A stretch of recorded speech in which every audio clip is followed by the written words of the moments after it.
ओडिशा एक कृषिभित्तिक राज्य। कृषिर उन्नति हेले कृषक हेब समृद्ध तथा राज्यर प्रगति हेब बोली उभय सरकार और बुद्धिजीवी माने मत व्यक्त करथिला बेले कृषकटी हाड़ भंगा परिश्रम करी ता क्षेत्र सुनार फसल अमल करने को सक्षम होता है।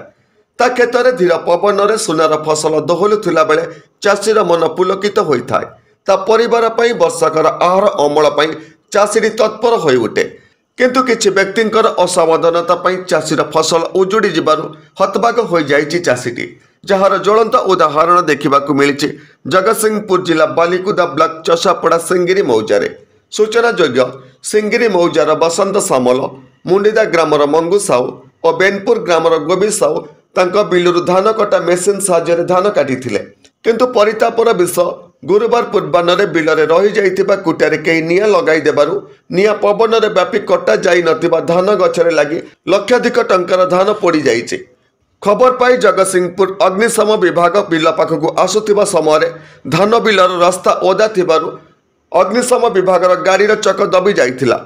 बिलरे काम करुवा अन्य चाषी माने बाल्टी पानी बोई निया को आयत्त करने को सक्षम होते। मार्गशीर मास गुरुवार रे धान क्षेत्र में अग्निकांड अशुभ लक्षण बोली स्थानीय अंचल में चापा गुंजरण सृष्टि होता बेले अग्निकांडर कारण एबे भी अस्पष्ट रही।